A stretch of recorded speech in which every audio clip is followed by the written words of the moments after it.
Sleep all day, party all night.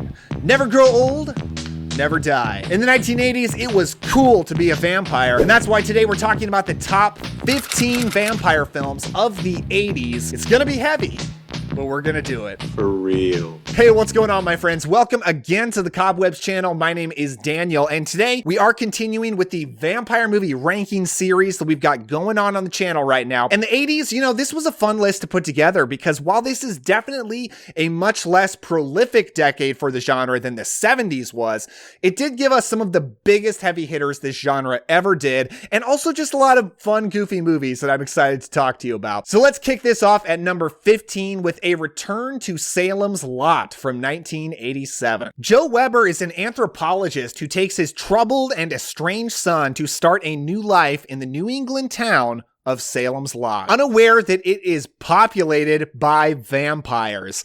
When the inhabitants reveal their secret, they ask Joe to write a Bible for them all about the history of their people. So one thing that seems kind of surprising about this movie is it was actually directed by Larry Cohen. Yes, the guy who made movies like The Stuff, God Told Me To, It's Alive. But it's actually not so surprising if you know the history of the first Salem's Lot, the TV miniseries from the 70s that Tobe Hooper made. And that's that Larry Cohen actually wrote a draft screenplay for that TV movie. It ended up being rejected, but when he was later asked by the studio to make a movie for them, he pitched doing a sequel to Salem's Lot, but a sequel to the Stephen King story very loosely. Ultimately, Larry Cohen's take on the story was to use the play Our Town as a reference and to portray vampires as a colony of people who come over from Europe into America to build a new life for themselves. It's kind of an interesting take, but when you watch the movie, you find it just turned out to be a really goofy vampire comedy. So I actually watched this movie for the first time leading up to making this list, and I gotta say, I quite enjoyed it. I'm actually not a big Larry Cohen fan myself, but I probably enjoyed this more than a lot of his other movies, which is kind of surprising enough. It's just really fun. The vampire stuff is very silly. Now, if you look at the poster for this movie, it looks like the Kurt Barlow from the Tobe Hooper Salem's Lot is in this movie. Definitely isn't. There is a weird looking vampire monster that maybe they're trying to make look like Kurt Barlow, but it didn't come across at all. It's just so dopey. Like a lot of other Larry Cohen movies, Michael Moriarty is in the lead, and I tend to like him as a leading man because he's so unconventional. He's such a weird actor, but I gotta say, at a certain point in this movie, an old dude shows up in the town to fight some vampires, and he is played by none other than Samuel Fuller. Samuel Fuller, iconic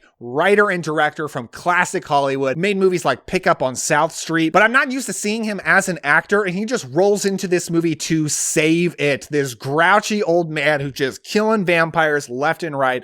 So much fun to watch. He really shot this movie straight up for me. At number 14, The Monster Squad from 1987. Count Dracula appears in the suburbs of the 80s, accompanied by Frankenstein's monster, the Wolfman, the Mummy, and the Gill Man. The monsters are in search of a powerful amulet that will grant them power to rule the world. Our heroes, a gang of kids called the Monster Squad, are the only ones daring to stand in their way. So I have a feeling a lot of people are shocked by this low placement, but I have a couple of things to say to explain myself. First of all, I did not grow up in this movie like a lot of other people did. I actually saw it for the first time as an adult, which I'm kind of bummed about because I think I probably would love it more if I had grown up on it, and I think I would have liked it a lot back then. But I actually grew up with the original Universal Monsters movies from the 30s and 40s. Those movies were incredibly important to me as a kid. So when I finally got around to this, it did feel like a somewhat watered down kids version of the thing that I grew up loving and is so close to my heart.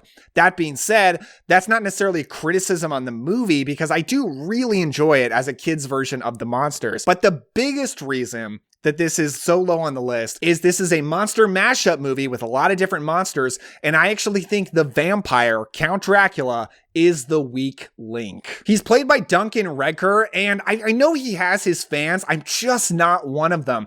Count Dracula in this movie feels like a generic action movie bad guy dressed up in a Halloween costume.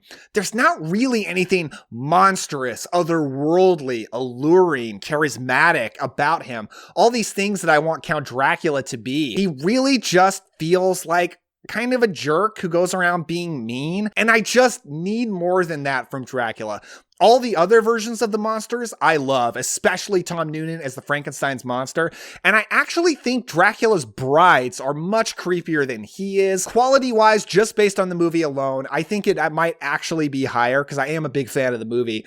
But the weakness of the lead vampire keeps it this low for me. At number 13, Fright Night Part 2 from 1988. 3 years after the events of the first Fright Night, Charlie Brewster, now a college student, is convinced that the vampire of the first film, Jerry Dandridge, was a serial killer posing as a vampire. But when Regine, a mysterious actress, and her entourage move into Peter Vincent's apartment block, the nightmare starts again, and this time, it's personal. So the original Fright Night is a movie that is very important to me. We'll talk about it a little bit later on this list. And I was really excited to check out this sequel a few years ago. And I gotta say, while it is a pretty good movie, definitely deserves to be on this list, it's a huge step down from Fright Night. So sometimes I struggle to make myself look at the merits of this film on its own and appreciate it when I just want to compare it to the first film and it doesn't hold up in the slightest. I don't like a lot of things about how this chooses to be a sequel. I don't like that Amanda Beer says Amy doesn't come back and Charlie has a new girlfriend. I don't like that Charlie now doesn't even believe the events of the first film didn't happen, so he has to like relearn what we already watched in the first film. What does work for me is Julie Carmen, who plays Regine Dandridge, actually Jerry Dandridge's sister. She's the lead vampire in this, and while practically nothing can compare to Jerry Dandridge from the original Fright Night, she's a darn good replacement, actually. I really like her as a vampire. The other great thing about this movie is it's directed by Tommy Lee Wallace, and Tommy Lee Wallace knows how to pull off a good horror gag. There are tons of just special effects showcases in this movie, crazy stuff going on, especially with all of her henchmen, who are weird combinations of ghouls and werewolves and monsters that are all so much fun to watch. I love a lot of the special effects stuff in this movie. Love the lead vampire. The ways that it is a sequel to Fright Night definitely disappoint me, but it deserves to be on the list. I do enjoy it. At number 12, we've got Vamp from 1986. Two fraternity pledges go to a sleazy bar in search of a stripper for their college friends, unaware it is occupied by vampires. I really enjoy Vamp. I've seen it many times. It's just like a good vibe movie to put on just to have some fun. I really like the cast, including Robert Russler, who you might recognize from Nightmare on Elm Street Part 2. Very fun and funny character in this. And Dee Dee Pfeiffer as an adorable waitress that our main character meets at this club. And she just turns out to be such an incredibly cute and fun character to watch through this film. The most iconic part of this movie is that Grace Jones plays the vampire, and she's pretty darn scary. They put some really cool, frightening vampire makeup on her. But the downside of this movie and why it's lower on this list is really nothing about the story really gets me that interested or invested. And it's a movie that, while I enjoy while it's on, it kind of leaves my brain very quickly. So I can't deny how much fun I have with it while I watch it. And then I do put it on just like to have a good time fairly frequently. But it's not a particularly interesting movie, nor is it a particularly interesting take on vampires. Just a silly little movie that, yes, I do enjoy and have fun with. At number 11, we've got The Lair of the White Worm from 1988. In a remote corner of England, a mysterious skull of an ancient snake is unearthed. But even weirder is that Lady Sylvia steals the skull for use in the worshipping of her pagan god, the White Worm, who hungers for the taste of virginal flesh. So yeah, this movie's directed by Ken Russell, a guy who made a lot of strange movies, and this is definitely a weird one, but I gotta say, I really respect and enjoy it. First of all, I like the very different take on vampires. While the inspiration for vampires is usually bats, occasionally rats, like with Max Schreck's Nosferatu character, this is snakes. These are very snake-like vampires, and it's a really cool visual, seeing our lead vampire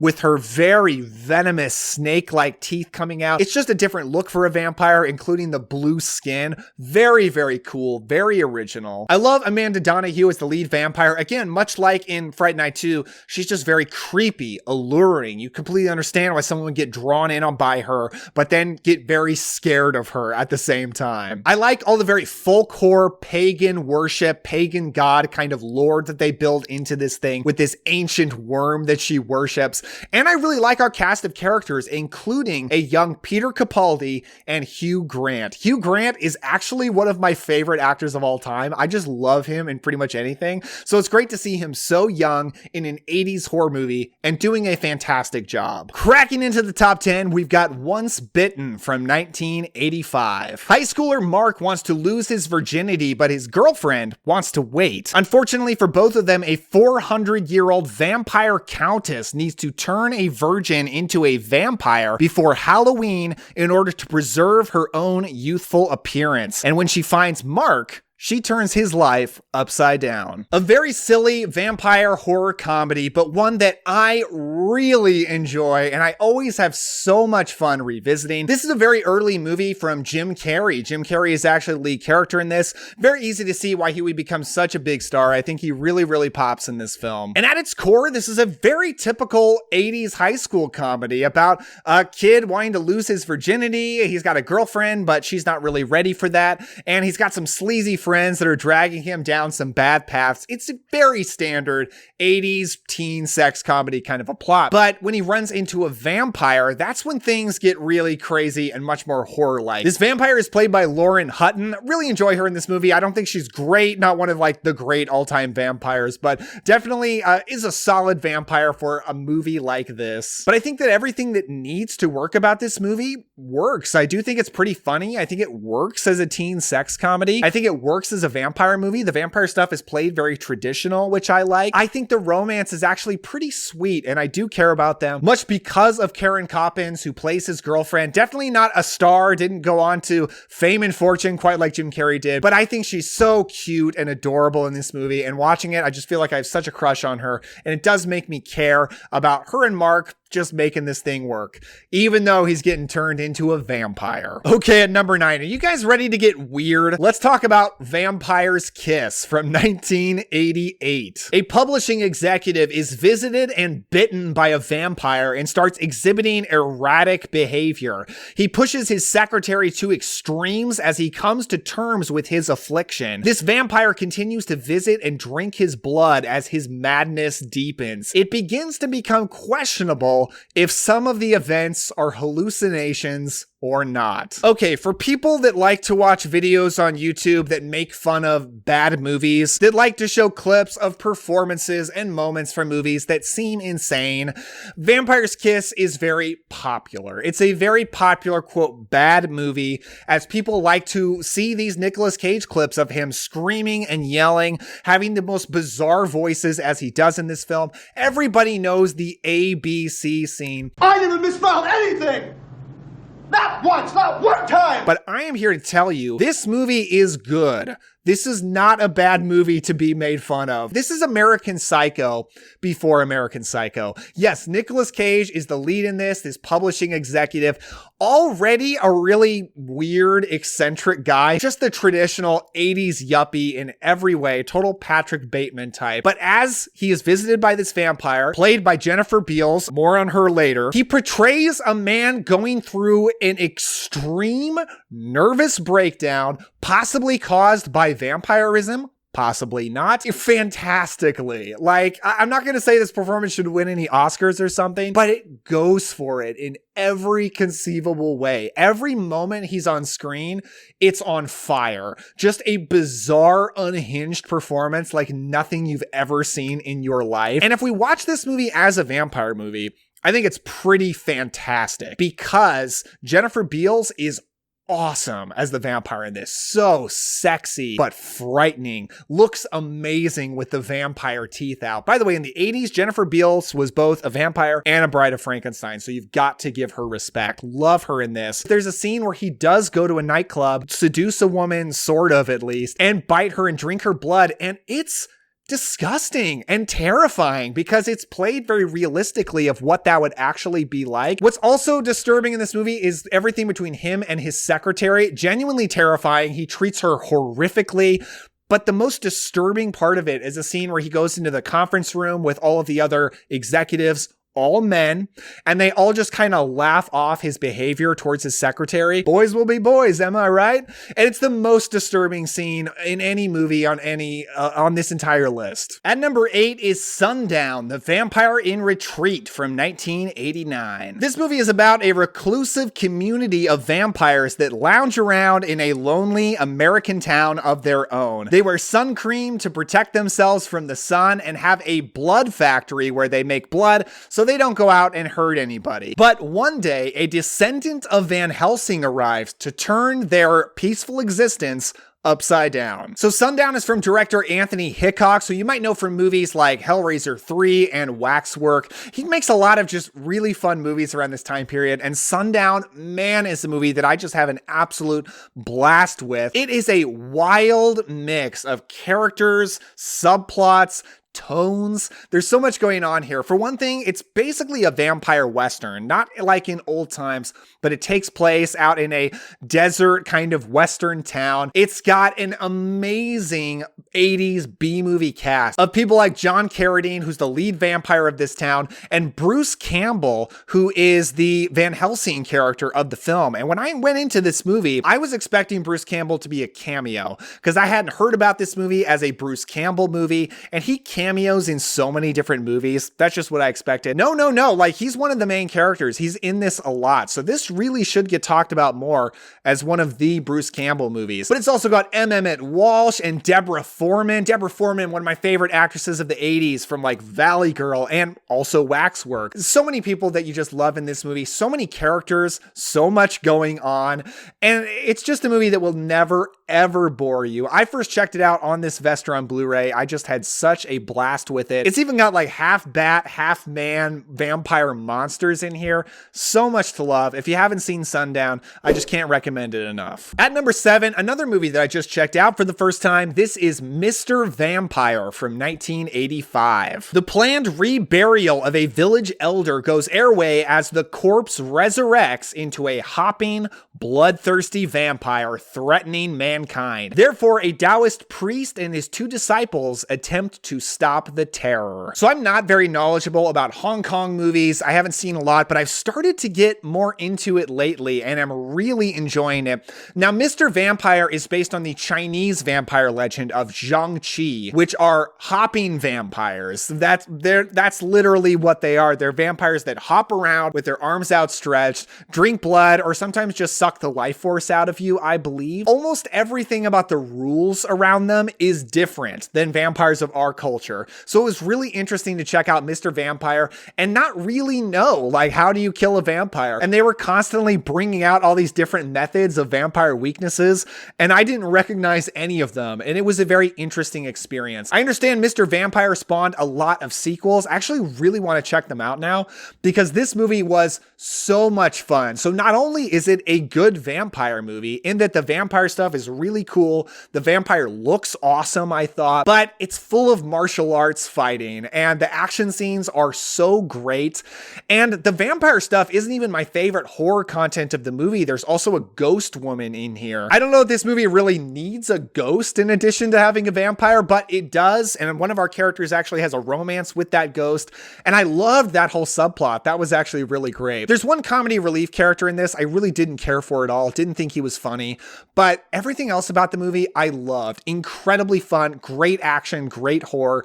This is a gem. If you're like me and haven't checked out a lot of Hong Kong movies, check this one out. At number 6, we've got Tony Scott's The Hunger from 1983. The Hunger tells the story of a vampire, Miriam Blaylock. She has been alive since ancient Egypt and periodically chooses a human to be her vampire lover and share in her eternal life. But her current husband, John, discovers at the beginning of the movie that he is rapidly aging years in only days and will soon deteriorate. This is a very weird, artsy, dark, sexy, creepy vampire movie that's honestly pretty fantastic. First of all, it's got an amazing cast. We've got French film legend Catherine Deneuve as the vampire. She's incredible. What a wonderful, just creepy, sexy vampire. But her husband, John, who is deteriorating at the beginning of the film, is David Bowie. This is one of the few David Bowie roles. He's awesome in this, but our lead character is actually Susan Sarandon. So it's got a pretty incredible, prestigious cast. And this is actually Tony Scott's first feature film. You could argue that the movie's a little bit weak on plot and story, and it's actually pretty incredible how long the movie goes by keeping the audience in the dark and not really explaining anything. Because this movie is a very different take on vampires. There's a lot about the traditional legends that's very different here. It feels confusing for a long time, but if you just stick with it, I think you just really respect how much it respects the audience and just trusts you to figure it out and go along with it. And once we get to the end of the movie, it gets really hardcore horror with some amazing practical corpse kind of effects and makeup. Really, really creepy stuff. At number 5, we've got Paul Naschy's Night of the Werewolf from 1981. Sentenced to death for witchcraft, vampirism, and devil worship, the evil Countess Elizabeth Bathory meets her agonizing end in 16th century Hungary, as well as werewolf Waldemar Daninsky. Centuries later, black art student Erica and her unsuspecting friends embark on a long trip to locate the unholy tomb of the vampire woman. However, the three occult researchers are unaware that someone has already desecrated Waldemar's sealed crypt. When the vampire and the werewolf rise from the dead, it's up to Waldemar Daninsky to stop Countess Bathory. I love Paul Naschy, and regular viewers of this channel know I've talked about this movie a lot lately, so for you all, just bear with me. But this movie is actually a remake of the 1970s werewolf versus vampire movie, The Werewolf versus the Vampire Woman, and I actually put that on my list for the 1970s. And I said for that movie that was actually a better werewolf movie than it was a vampire movie. I think this one is the opposite. This is a better vampire movie. I absolutely love Julia Sally as Countess Bathory the vampire. Very, very creepy and just hypnotic presence. And when she turns other women in the movie into vampires, the visuals are just off the charts, rising from coffins, floating through fog towards their victims. There's so much great vampire imagery on display in this film, and you get to watch a werewolf fight a vampire, which is just awesome. Paul Naschy, he just always delivers, and this was actually his favorite of his movies. It rules. At number 4, we've got Catherine Bigelow's Near Dark from 1987. In this vampire western, a Midwestern farm boy reluctantly becomes a member of the undead when a girl he meets turns out to be part of a band of southern vampires who roam the highways at night, seeking out victims for blood. Yes, celebrated, Oscar-nominated, Oscar-winning, I'm not really sure, director Catherine Bigelow made her feature film directorial debut with a vampire movie. Now, one thing about this movie is it very much strips a lot of the tradition out of vampires. That was very intentional by Bigelow. She really wanted to take the gothic out of it and make vampires more realistic, as much as vampires can be, and take them into America. This is a very American Western feeling movie, which is just very different for a vampire film. It's something that I really appreciate. But the cast of this movie is so awesome. Yes, you've got Adrian Pasdar and Jenny Wright as our lead young lovers characters. They're great. But in this band of vampires, you've got Lance Henriksen as their leader and Bill Paxton as the most ruthless and evil of the bunch. Anyone who's seen this movie will tell you Bill Paxton is the standout. And anyone who's seen it will tell you the bar scene is the standout scene of the film, in which the vampires all go into a bar, lock the doors, and slowly play with their food until they have sucked through all of the staff and patrons of this rundown southern dive bar. And Bill Paxton is electric, on fire in this scene. A terrifying presence, but also funny and charming, and a horrifying image just looking at him with his sunglasses and blood dripping out of his mouth.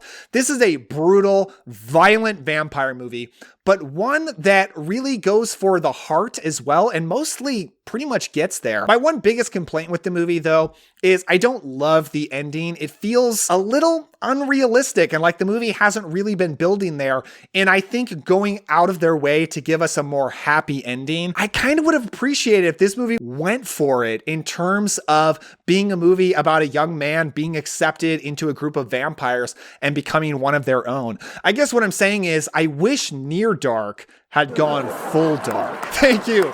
Thank you. I appreciate it. I write my own material. At number 3 is such a personal favorite. This is Tobe Hooper's Life Force from 1985. A space shuttle mission investigating Halley's Comet brings back a malevolent race of space vampires who transform most of London's population into corpses whose life force has been drained. The only survivor of the expedition, as well as the British authorities, attempt to capture a mysterious but beautiful alien vampire woman who appears to be responsible.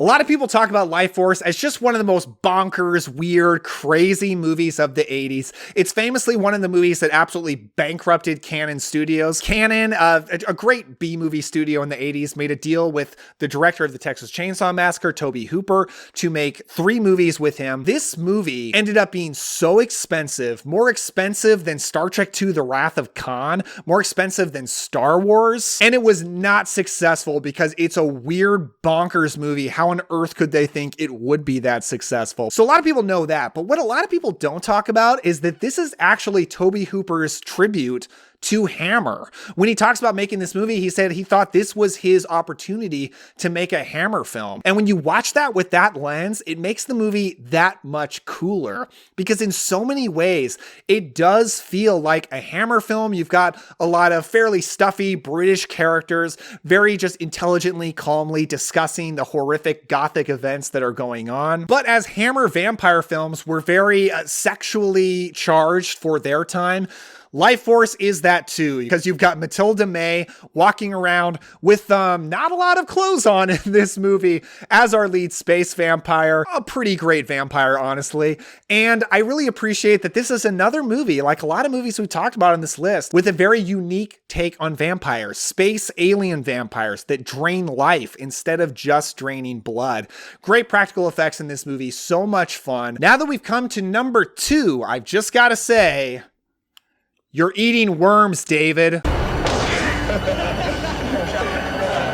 Our runner-up is The Lost Boys from 1987. Despite being such an 80s classic, there was actually a time in my life when I questioned how much of a Lost Boys fan I actually was. Perhaps it's because of the undying loyalty I feel to another 80s vampire movie that it gets compared with a lot, but ultimately I have come to love The Lost Boys. Now, plot-wise, it's actually pretty slight. It almost feels like a slice of life kind of a movie about a family moving to a town and just trying to deal with the vampire problem that's there and also trying to make new friends. But what elevates this movie so much is number 1, the cast, and number 2, the vibe. The cast is amazing. I love Corey Haim as our lead, and I would ultimately call him the lead of this movie. Love the Frog Brothers, especially Corey Feldman. Love the adults, Diane Wiest and Edward Herman. I just really get into their characters and their relationship as well. You know, Jason Patric and Jamie Gertz, they're good, they're pretty, they serve their roles. But man, Kiefer Sutherland, not the best vampire of the 80s, but up there. Super cool, intimidating, scary, and the vampire makeup that comes out in this movie, I really like. Great vampire deaths at the end of the movie because you've got a really banging finale. One is my number 1, not just because it's my favorite 80s vampire movie, but also because I often credit it as my favorite movie of all time. Come on. You see the t-shirt? We are talking about Fright Night at number 1 from 1985. Fright Night.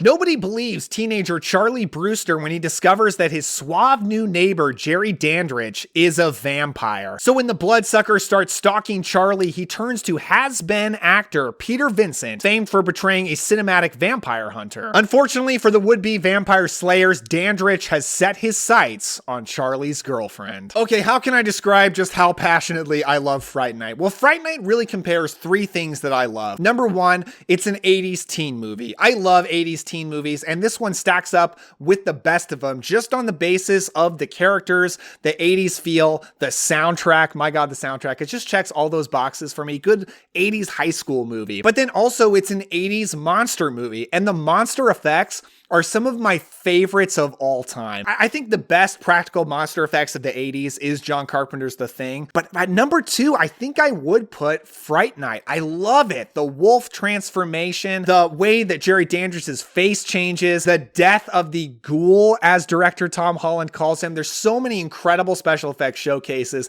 It's a great monster movie. But on top of all that, it is a loving tribute to the gothic British horror films of the 60s and 70s. Tribute to Hammer vampire films most particularly. There's actually a shot where Charlie's watching Scars of Dracula on the TV, one of the Christopher Lee Dracula movies. I see myself in Charlie Brewster. I love him so much. I love his relationship with Amy. They're so cute together. That's why it pains me in the sequel that Amy doesn't come back. But the heart of the movie is definitely Roddy McDowall as Peter Vincent. Just you feel for him so much. But the vampire, Chris Sarandon as Jerry Dandridge.